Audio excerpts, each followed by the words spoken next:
Electrical pump ని start చేయడానికి electricity అవసరం అవుతుందో అదే విధంగా మన హార్ట్ పంప్ అవడానికి భూమి మ్యాగ్నెటిజం అవసరం. అది మనకి తక్కువగానే దొరుకుతుంది, ఎందుకంటే మన పక్కనే 3 అడుగుల్లో ఇనుము ఉంది.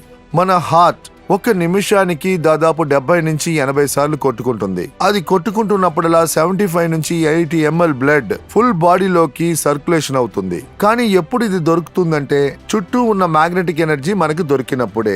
ఈ రోజు మ్యాగ్నెటిక్ ఎనర్జీ తక్కువగా ఉన్నందువల్ల హార్ట్ కి 75 to 80 ml బ్లడ్ సర్క్యులేట్ అవనందువల్ల 60, 50, 40 అని సర్క్యులేట్ అవుతుంది. ఇందువల్ల తక్కువ బ్లడ్ అన్ని ఆర్గన్స్ కి సర్క్యులేట్ అవుతుంది. అందువల్ల ఆర్గన్స్ అన్ని వీక్ అవుతున్నాయి.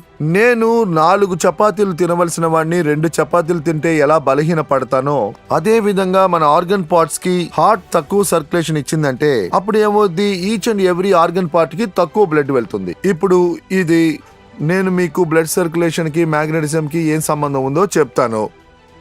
మన హార్ట్ పంప్ అవుద్ది. అది పంప్ అయ్యి each and every organ parts కి బ్లడ్ సెల్స్ కి ఆక్సిజనేటెడ్ బ్లడ్ ని సర్క్యులేట్ చేసే పనిని చేస్తుంది. ఇందులో ఉన్న ఆక్సిజన్ ఒకవేళ ఫినిష్ అయిందంటే అప్పుడు అందులో ఉన్నది హార్మ్ఫుల్ పాయిజన్ కార్బన్ డైఆక్సైడ్. దాంతో పాటు మన హార్ట్ లో 6 చేంబర్స్ ఉన్నాయి. 2 ప్యూర్ బ్లడ్ ని 2 ఇంప్యూర్ బ్లడ్ ని మేనేజ్ చేస్తాయి. మొదటిది ఆక్సిజనేటెడ్ బ్లడ్ ని సర్క్యులేట్ చేస్తుంది. ఇప్పుడు తిరిగి అందులోంచి డీఆక్సిజనేటెడ్ బ్లడ్ అంటే కార్బన్ డైఆక్సైడ్ బ్లడ్ ని మళ్ళీ హార్ట్ పుల్ చేస్తుంది. హార్ట్ అది లాక్కుంటుంది. హార్ట్ అది లాక్కున్న వెంటనే ఆ బ్లడ్ ని heart with in fraction of second లో లంగ్స్ లోపలికి పుష్ చేస్తుంది. ఆ ఇంప్యూర్ బ్లడ్ లంగ్స్ లోకి వచ్చిన వెంటనే ఆ ఇంప్యూర్ బ్లడ్ లో హిమోగ్లోబిన్, ప్రోటీన్ ఉంటుంది. అందులో ఒక చిన్న ఐరన్ కాంపోనెంట్ ఉంటుంది. ఆ కాంపోనెంట్ లోపల ఒక స్పెషల్ ఎబిలిటీ అండ్ కెపాసిటీ ఉంటుంది. అది లంగ్స్ లో ఉన్న ఆక్సిజన్ ని అలాగా అబ్జర్వ్ చేస్తుంది. దాంతో కార్బన్ డైఆక్సైడ్ ని రిలీజ్ చేసి డిశ్చార్జ్ చేసి ఆక్సిజన్ ని అబ్జర్వ్ చేస్తుంది. అది హార్ట్ 2వ ఛాంబర్ లో వచ్చి పడుతుంది.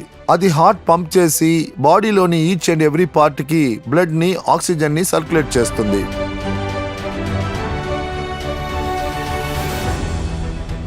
హార్ట్ లో ఎప్పుడు డీఆక్సిజనేటెడ్ బ్లడ్ అంటే కార్బన్ డైఆక్సైడ్ బ్లడ్ అది లంగ్స్ లోకి పంపుతుందో అప్పుడు దాంట్లో ఉన్న ఐరన్ ఆక్సిజన్ ని అబ్జర్వ్ చేయడం ప్రారంభిస్తుంది. ఒకవేళ అక్కడ మ్యాగ్నెటిక్ ఇన్ఫ్లుయెన్స్ దొరికితే, మ్యాగ్నెటిక్ ఇన్ఫ్లుయెన్స్ ఐరన్ కి దొరికితే అప్పుడు సాధారణంగా 30 ml ఆక్సిజన్ ని అబ్జర్వ్ చేసింది, 130 ml ఆక్సిజన్ ని బైండ్ చేసింది. అక్కడ అది 50% చేయగలదు, 60% చేయగలదు, 70% చేయగలదు, 80% కూడా చేయగలదు. కానీ ఆక్సిజన్ మాక్సిమం లెవెల్లో ఆ ఆక్సిజన్ ని లాక్కోవడానికి ట్రై చేస్తుంది. దానికి మీకు మ్యాగ్నెటిక్ ఇన్ఫ్లుయెన్స్ ఉండాలి. ఈ రోజు ఈచ్ అండ్ ఎవ్రీ పర్సన్ కి మ్యాగ్నెటిక్ పవర్ తక్కువగానే దొరుకుతుంది. ఎందుకంటే ప్రతి 3 అడుగుల్లో